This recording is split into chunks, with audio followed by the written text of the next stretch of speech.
Hi, I'm Coretha, and this is a story about my life. I was born back in '69. I was born a hippie,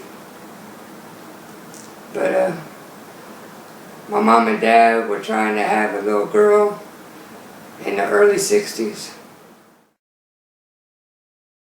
They had a couple full-term daughters that were stillborn in different years. And then she got pregnant with me, and right before she had me, the doctor told her she's going to have a boy because I had a strong heartbeat. But then she had me, and then they said, no, we was wrong, you got a girl. You got a strong girl. And so, as soon as I seen my mother, my dad said I screamed my head off. And he told me I better get used to those glasses.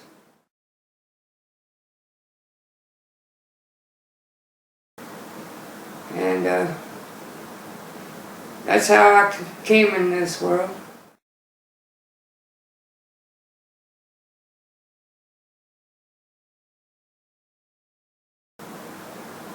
But my mom, she worked, and my dad worked first shifts. And so my mom took me to her sister's so her sister could watch me.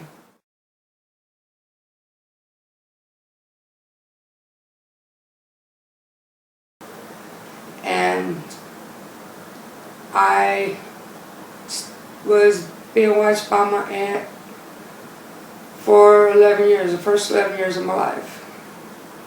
And for that first 11 years of my life, I was getting molested by my Uncle Charlie, her husband.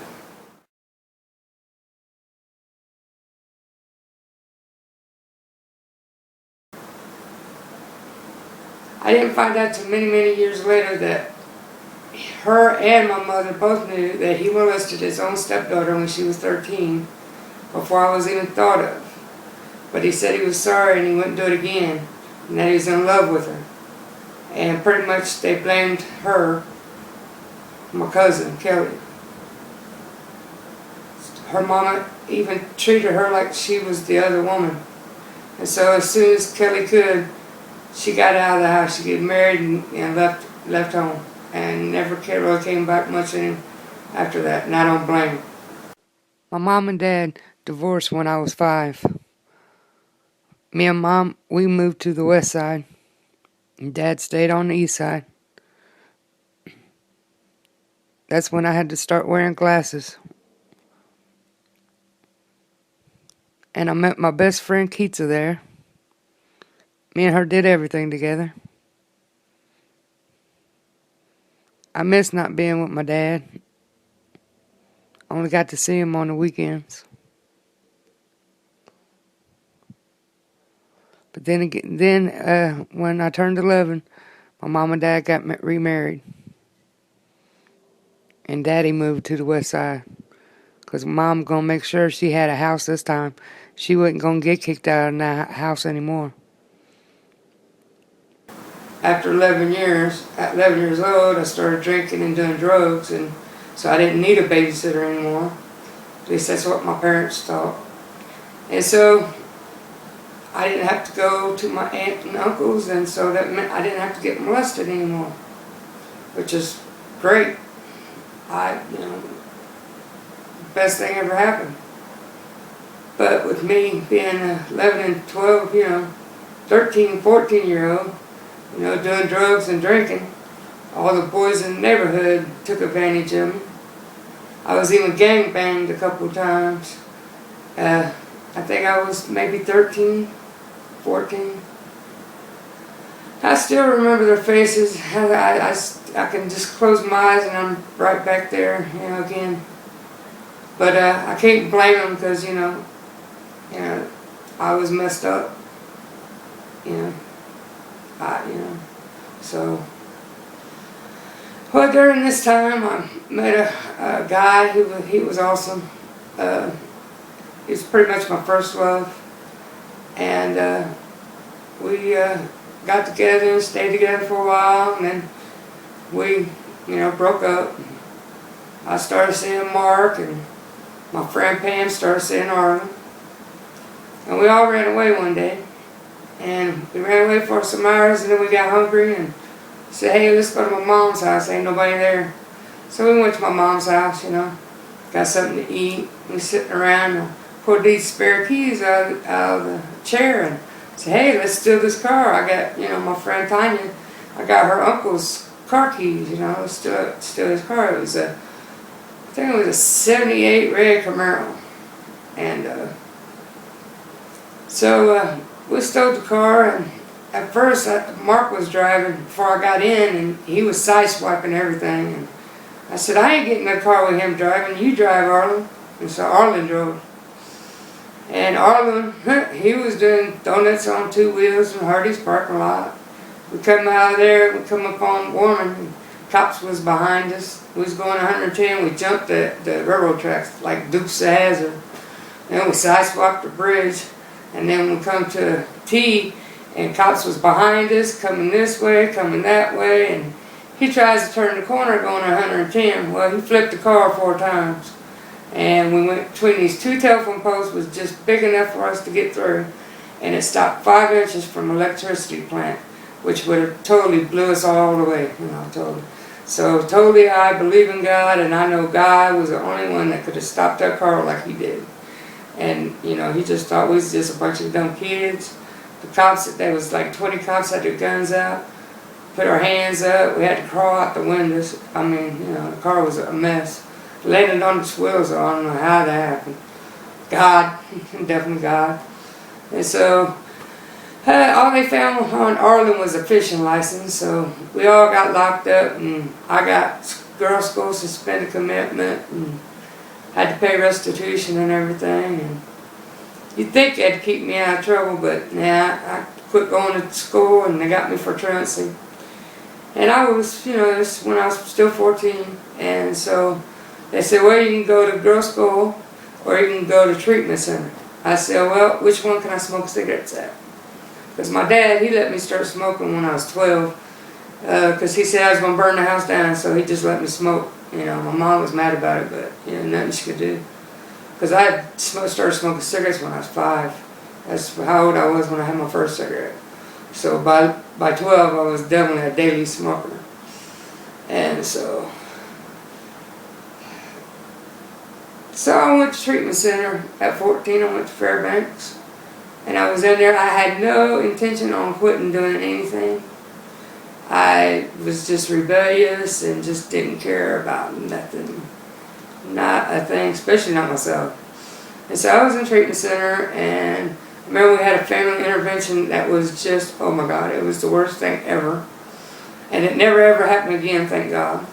But I remember I was in there, and my dad didn't know I had got a bunch of tattoos, and I seen that there was people around, the people that worked there, and I said, yeah, Dad, look, see, these are real.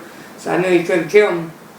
And he got real mad, He said, why'd you do that for? I said, well, it didn't hurt. So I just kept doing them. But, I was in there for, a little over a month. And then after I got out of there, I was out maybe 6 months.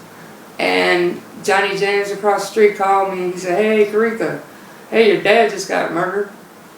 And I was like, what? You're crazy, whatever, and I hung up on him. So I called my dad's house, and his fiance answered the phone and said, hey, Coretha, get your mom on the phone and you get off the phone. So I said, sure, I'll do that. And I hollered for my mom, and I acted like I got off the phone, but I didn't. And I heard her tell my mom that, yeah, somebody come in and murdered Liesl, my dad. And I went crazy. I was screaming crazy. I was crazy. I went so crazy, my mom locked her door. And after I calmed down a little bit, my mom took me over there, and I didn't even give her a chance to stop the car, and I jumped out in the alley and ran up there, and my cousin Harold was right there at the patio, and he said, I wouldn't go up there if I was you. I said, well, you ain't me. So I ran up to the door, and I hollered, and the cops, just went like this. And I banged real hard, and they said, go away. And that's when I said, bam. And I put my fist through the window and broke the window. I got scars from it. And then the cops come running and said, "You were at the crime scene, blah, blah, blah," whatever, you know. I just wanted to see my dad because I didn't believe him. I thought they was lying to me. It was, you know, it was all messed up, you know, because, you know, my dad was everything to me.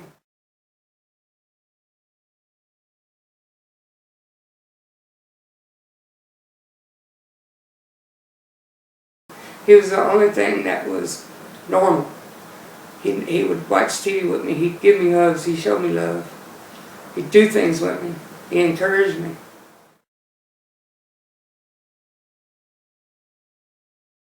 You know, he did all the things that my mom never did. But it was only every weekend that I got that, you know, because I had to live with my mom.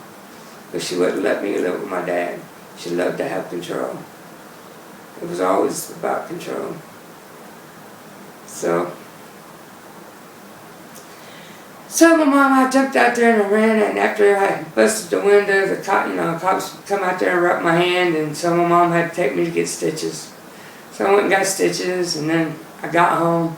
As soon as I got home, turned on the TV, and on the news, I seen them bringing my dad out in the body bag, and that just destroyed me. I mean, that seized in my mind forever.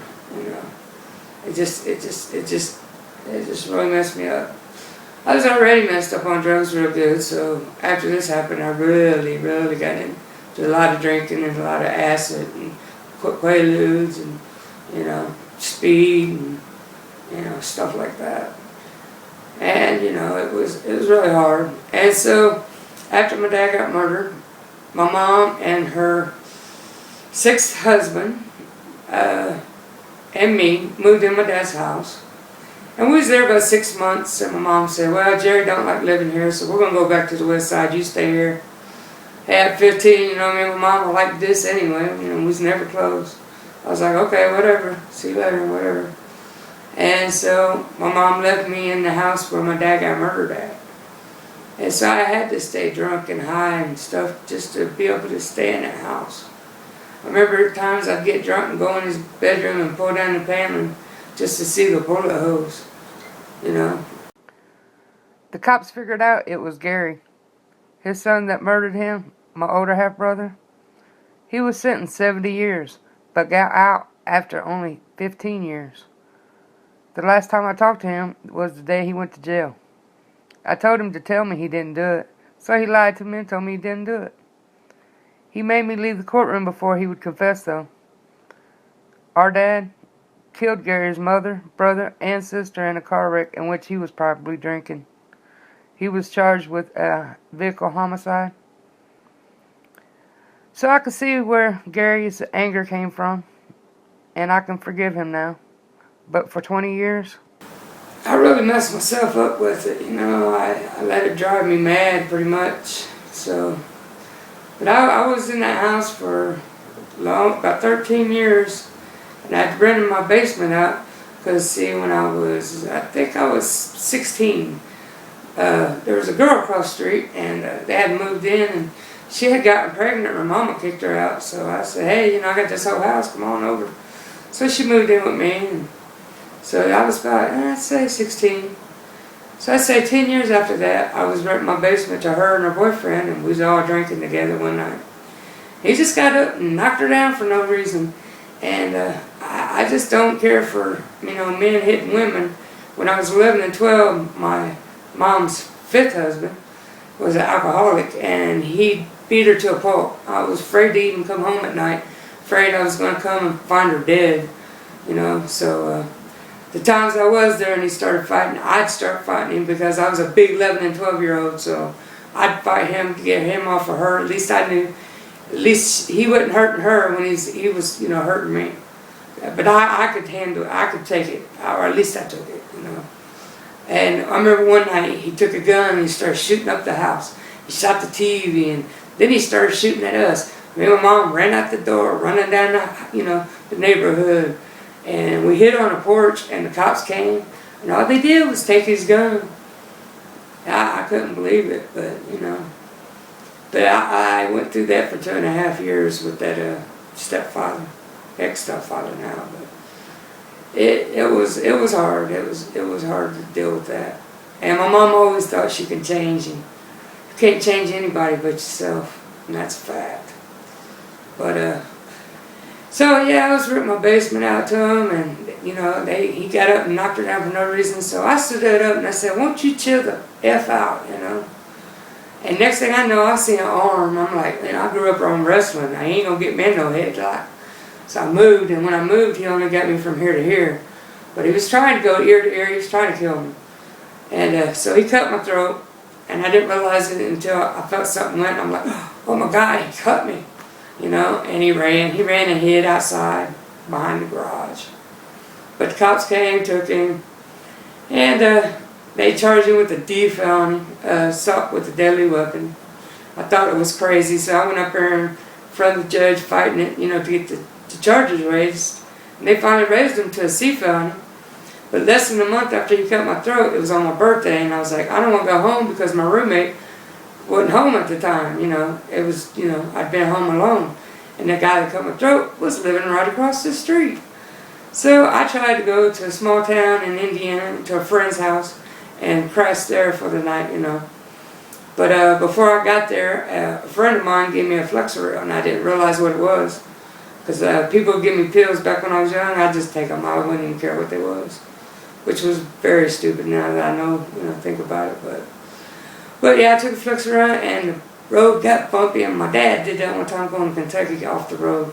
So I realized I was off the road, so I grabbed the wheel and tried to get back on the road, and I hit a guardrail that was down in the ground like a ramp, and it caught the tire and flipped the car on the roof.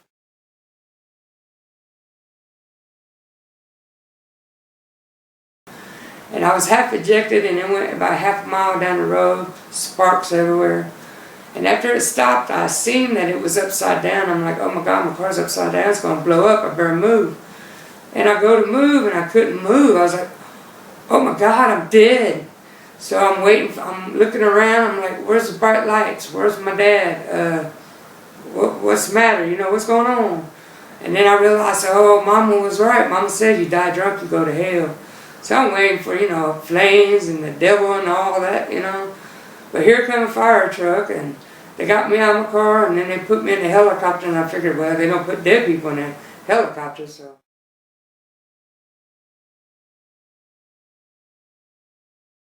I must still be alive, you know.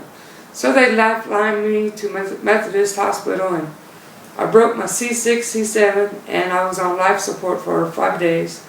I was in the hospital for a little bit over a month, and they didn't think I was going to walk again, but by the grace of God, I was able to walk again. And so after I broke my neck, I was laying in the hospital, and my mom said, hey, you know, I didn't realize how much I loved you till I almost lost you.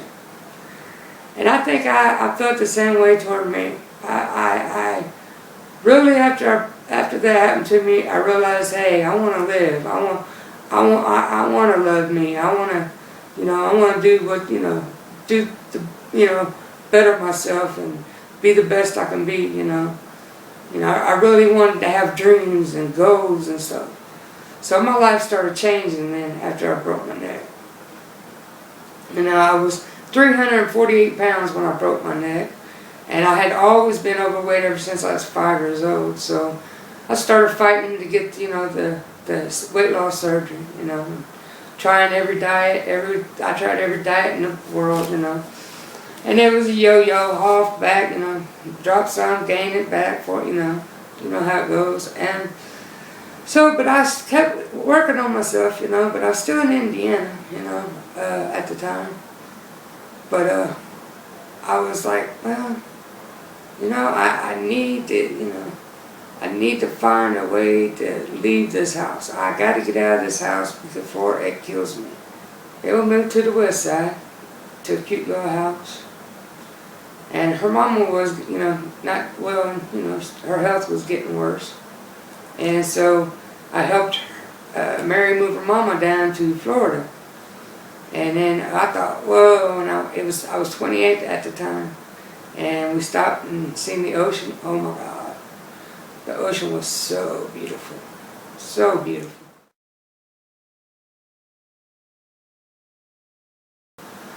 And I fell in love with the ocean.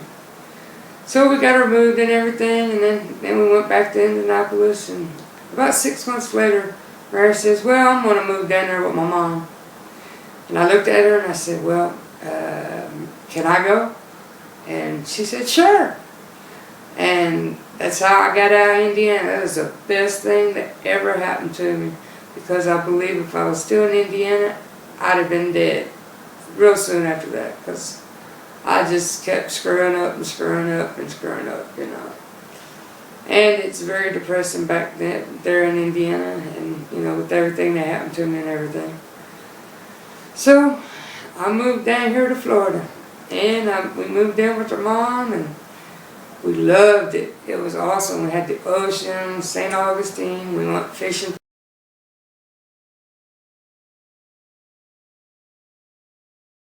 3 times a week. It was awesome. Loved it, loved it.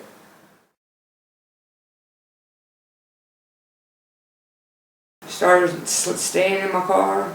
I lived in my car. I even got a tent and started living in a tent. And I even moved on to church property for 6 months. I lived there.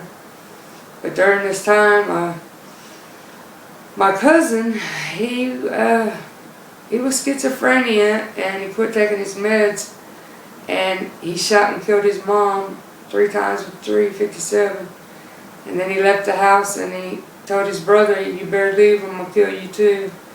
And cops come, and Kenny shot the cops, and he killed one of the cops, and one of the cops he shot in the knee just blew Kenny's head off. Just literally just blew his head off.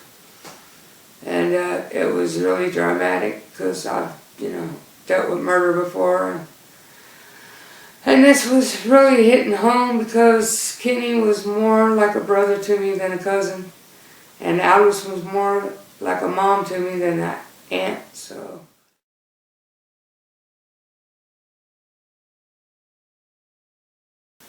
And I abandoned them when I was 11. I never really went over there much, because I couldn't stand being around Charlie.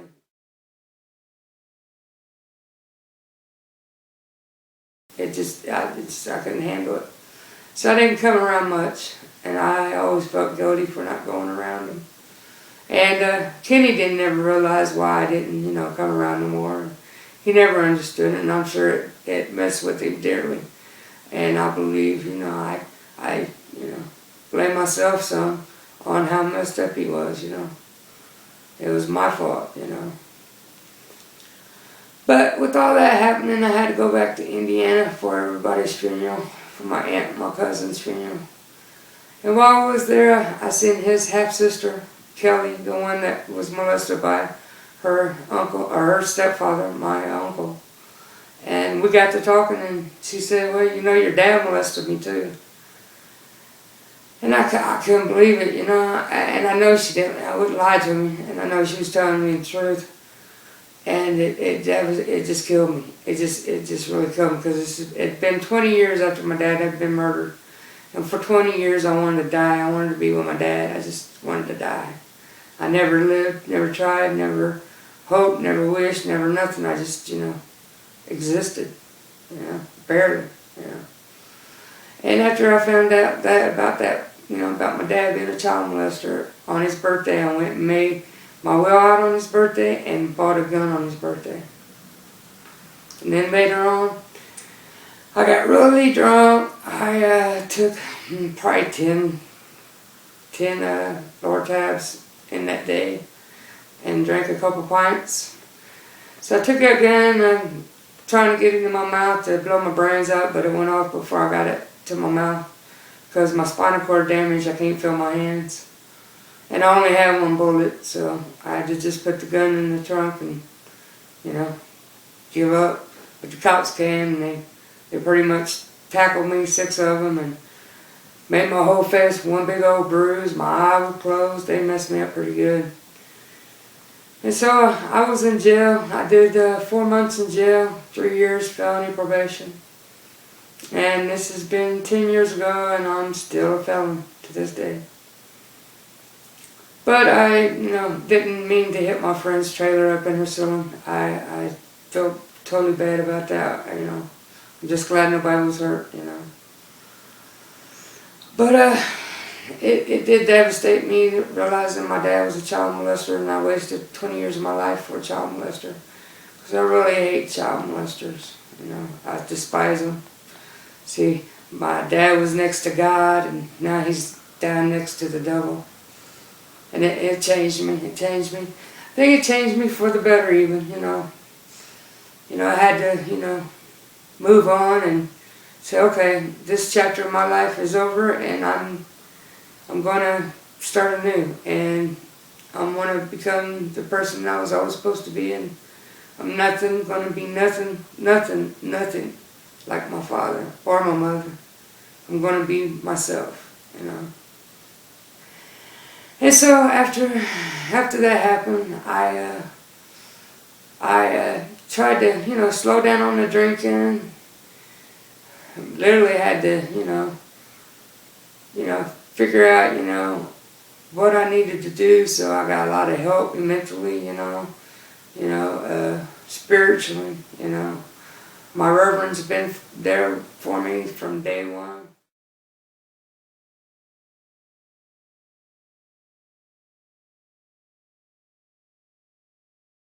She stood by me when nobody else would. She supported me like my mom's never had. She's been the mother that I always needed in my life. And God's got a sense of humor because her name's Ruth, same as my real mom's name. And she's taught me so much. I owe her so much. I love her with all my heart. She's my mother of love. Yeah. And if it wasn't for her, I don't think I'd be alive today. I really don't. I sure wouldn't be the person I am today. That's for sure. So I fought for 3 years because I got to a point where I weighed 406 pounds. And it became a labor to breathe, and I wasn't that excited about breathing in the first place, so I was like, okay, I'm going to do something about this or I'm just going to lay down and die. So I fought to get the weight loss surgery, and I fought hard. And it took me 3 years, but I finally was able to get the surgery. And I got the surgery a year ago, last month. And I have lost 150 pounds. And I still have 100 pounds to go. And I'm going to lose that 100 pounds. There's a lot of dreams I have now. And for the past, I'd say the past 2 years, I've been taping sermons every Sunday at church. I made them a YouTube channel, and I upload the sermons from every Sunday up there, so that people that can't get to church or don't, have a church or think church don't, welcome them. My church welcomes everybody because God is about love. God is nothing about hate. And so I make the videos so that people that can't get out, get out to church or, so that they all can get the good news of Jesus Christ. Because Reverend Ruth, she's the best preacher I've ever listened to. And I love her sermons. And I'm so glad to be able to spread it to everybody, Because I believe the good Lord, everybody needs to know about the good Lord. Everybody needs the good Lord in their life. And trust me, there is a Lord because I'm alive. Because I shouldn't be. And I'm sorry for making the Lord work overtime. Because I tried to kill myself numerous times. Always trying to OD. I mean, I took so many pills, I should have killed 10 people from all the pills I've taken. And I used to be a cutter, and cut myself. I even tried to hang myself back when I was 16 in treatment center. And that was when I started getting mentally help, because I was 17. And after I tried to kill myself, they put me over on the psych side of the hospital. And I was 17, and they put me on the adult side because I'd been on my own since I was 15, so they didn't put me in with the kids, thank God. But in that time, I learned how to deal with a lot of things, and I learned a lot at that hospital. But I remember the sad times at the hospital was visiting time.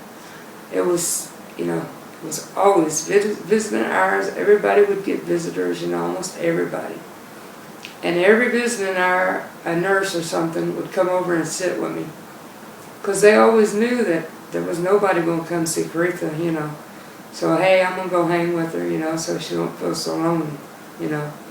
But I'm used to that. That's been a part, you know, me. That's been a part of my life all my life.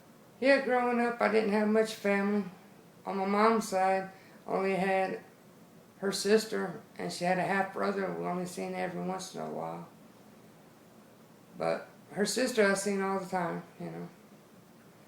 But my mom's, she lost her dad when she was 21, and she lost her mom when she was 14. And I just found out recently that her mom pretty much killed herself by not taking her diabetic medicine, and it, you know, killed her.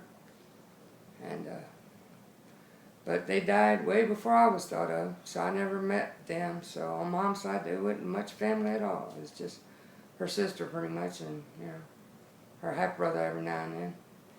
On my dad's side, he had 6 sisters and he had 3 brothers and 3 sisters.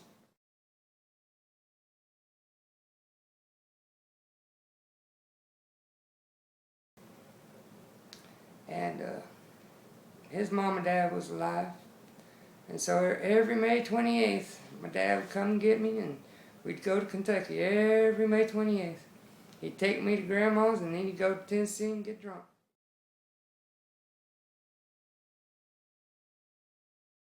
Every year.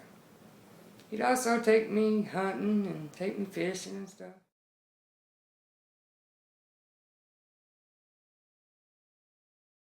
But I always got to spend time with Grandma and Grandpa.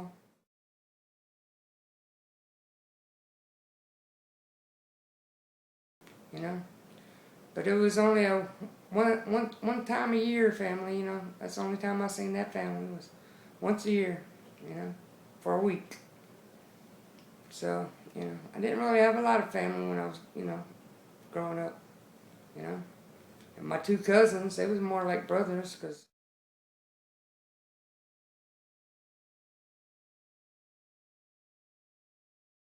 my 2 half-brothers, one was 11 years older and the other one was 18 years older. So me and my cousins were more like brothers and sisters, and we was with each other every day. I remember one time when I was 11 years old, I was, I think I just turned 11 too. And my mom got with this boyfriend of hers, and his name was Carsey. And he didn't want me around, so my mom had me live with my brother, my half-brother, Johnny. And I finally begged her to let me come back home. But during that time, my dad bought me a moped, and I thought I was hot shit. I loved that moped.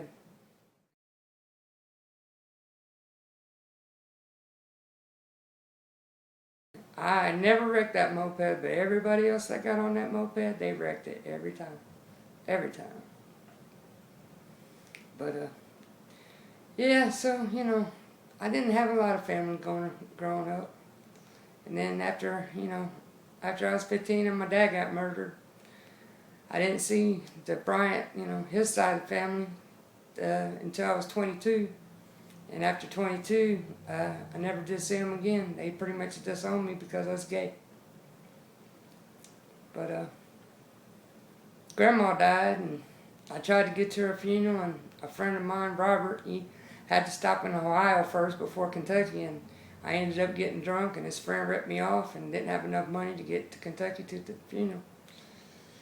So years later, when Grandpa died, I figured, well, I didn't go to Grandma's, I won't go to Grandpa's, you know. And I've never been back since, you know. But, so, I didn't have much family, you know. What little family I did have, you know. But, I had a cousin that, you know, molested me at my dad's house one time. I think I was 12. Yeah, 11. No, I think I was more like 11. Yeah. But I just put it out of my head, It happened so much, And there's a lot of my childhood I don't remember. But I think there was so much abuse that I blocked it out. And then there's a possibility that my father messed with me too. So, and I probably blocked that out, Especially after he got murdered, I probably blocked it totally out, But that's family, man.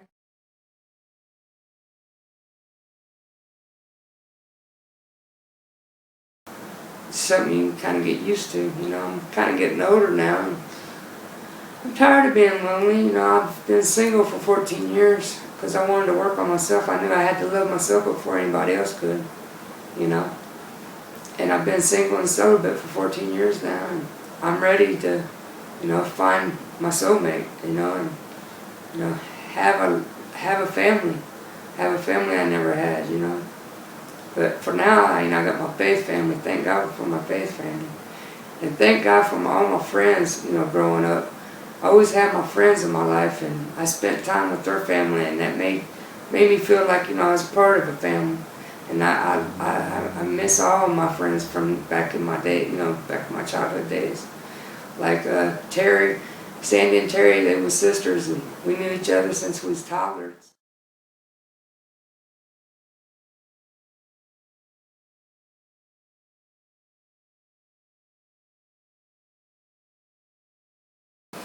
And we'd get in trouble. We'd start smoking cigarettes. And we got older, we drank and smoked pot.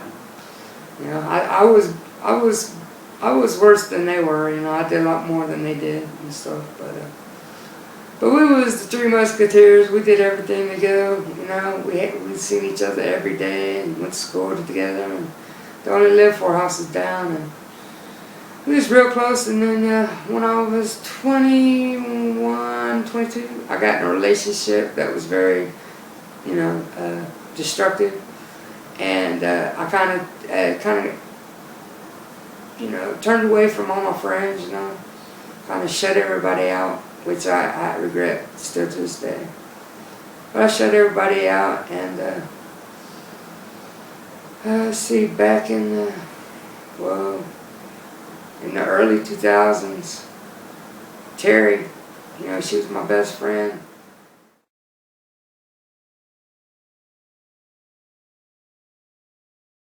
She died in a car wreck. It was Christmas Eve. Her and her boyfriend was kissing and hit the back of a semi, and it killed her instantly. And I miss her still to this day. I wasn't able to go to the funeral because nobody told me what happened to her until 3 hours after she was buried. Which, I don't blame them because, I shut everybody out. But it was sad, And then it was some years after that, Holly,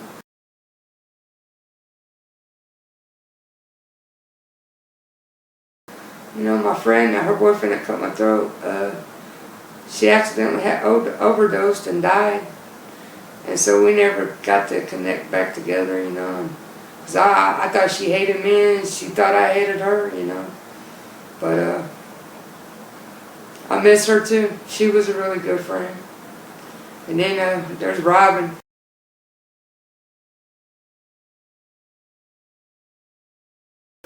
She was my partner in crime. She's the one that showed me marijuana and partying and stuff. And she was my best friend. I loved her. Her and her whole family. I learned a lot from Robin. But she grew up, but I never did, She grew up, had kids, got married, But she's a good girl, But yeah, I miss all my friends, And then 10 years to the day of Terry dying, Sandy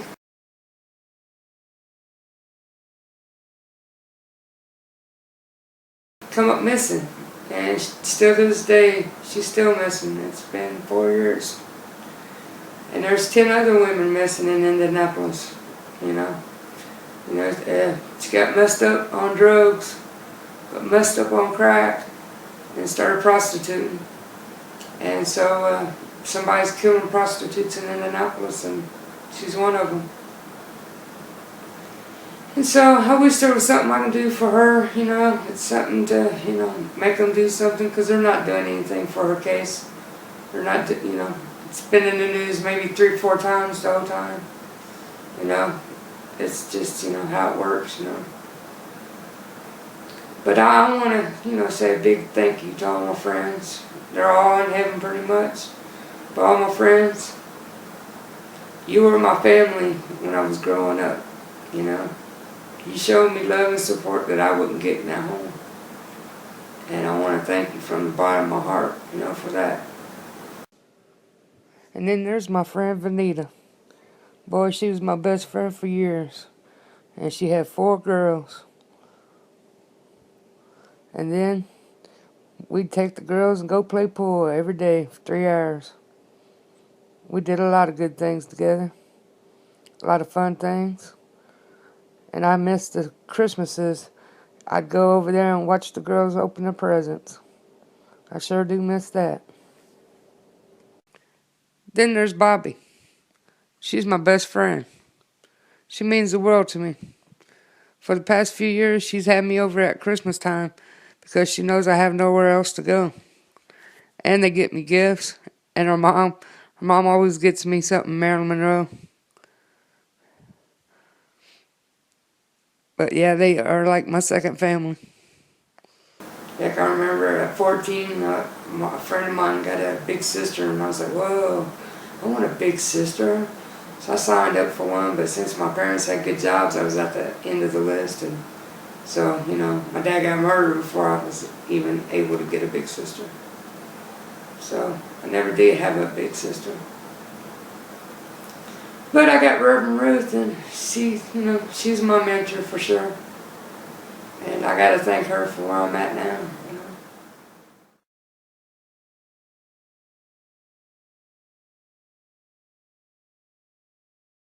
I love doing the videos, and you know, I got some friends that's in bands, and I've done some concert videos for them, and I've got a big old green screen, and you know, I want to do the special effects and really get into filmmaking and, you know, doing videos, and I want to do some documentaries, and you know, I really want to do something with it, you know.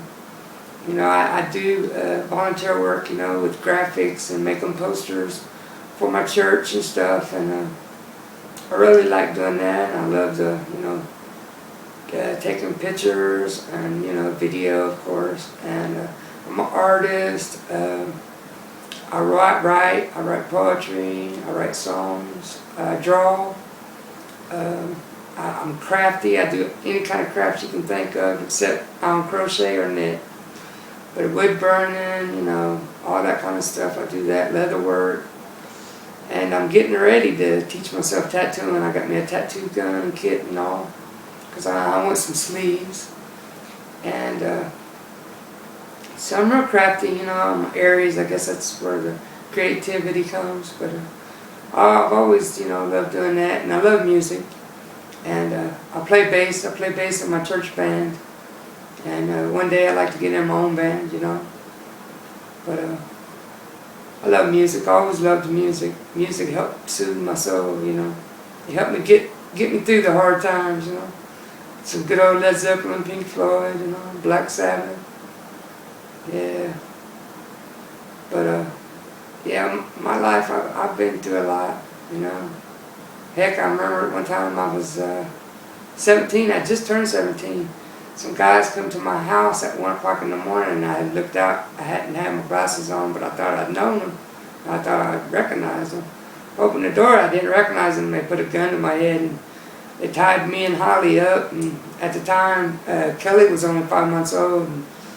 But they was acting like they was going to try to rape Holly, and I was like, oh, heck no, you're going to have to kill me if you're going to try to do that, you know. So they left her alone. But I can hear them going through my stuff, taking what they wanted, you know. Yeah, that happened a lot, that, you know, getting broken into. Yeah, they broken into my house, oh God, probably 30, 40 times, you know, the whole time I lived there. You know, that happened a lot, you know. Hated it, but it happened, you know. My mom got her GED when she was 48. And I had quit school when I was 15, so I went and got my GED when I turned 19. I got out of that house, and, I didn't realize that, at 18, my mom was supposed to sign her name off the house. I didn't realize it. I didn't realize none of it, but my brother, my half-brother, Johnny, her son, pretty much stole the house from me, So he's living in it now.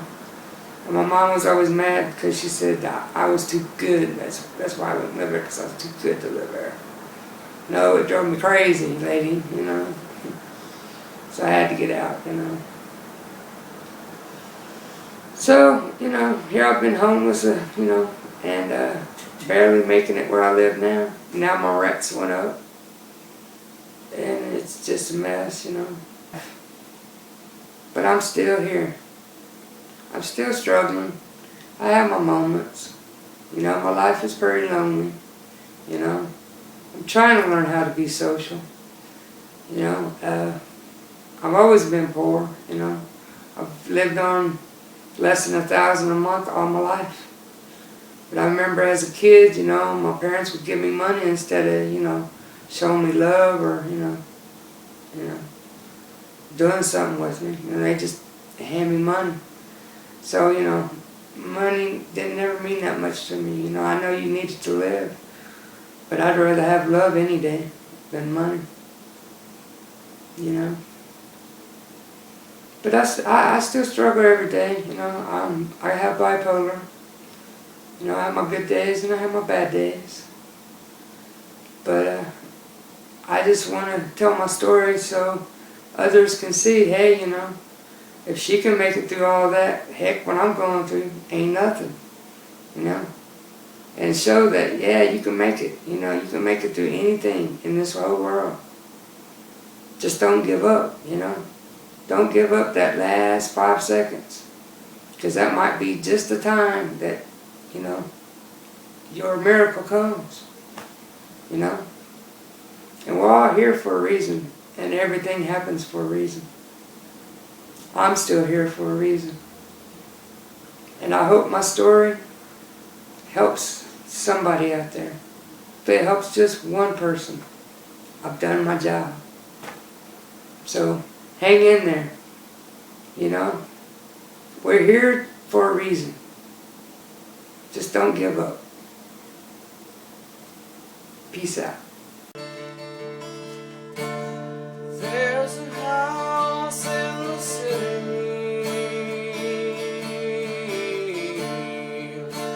It used to be pretty. Now it holds so much pain and sorrow. There's a broken woman that lives there. She hopes to leave tomorrow. She had all she can bear.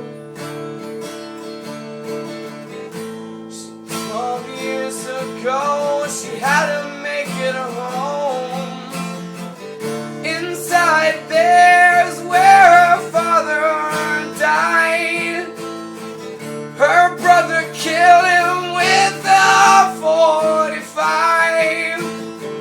Since 15, she's lived on her own. Her future is dark and unknown. She needs angels watching over her. She needs hope to lighten her darkness. Angels welcome there. She got her throat cut a few months ago. By her side was little Nicole.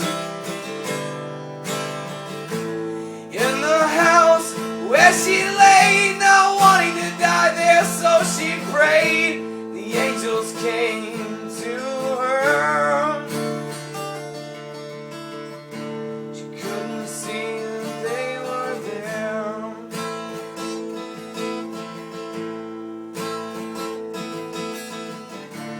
1 month later,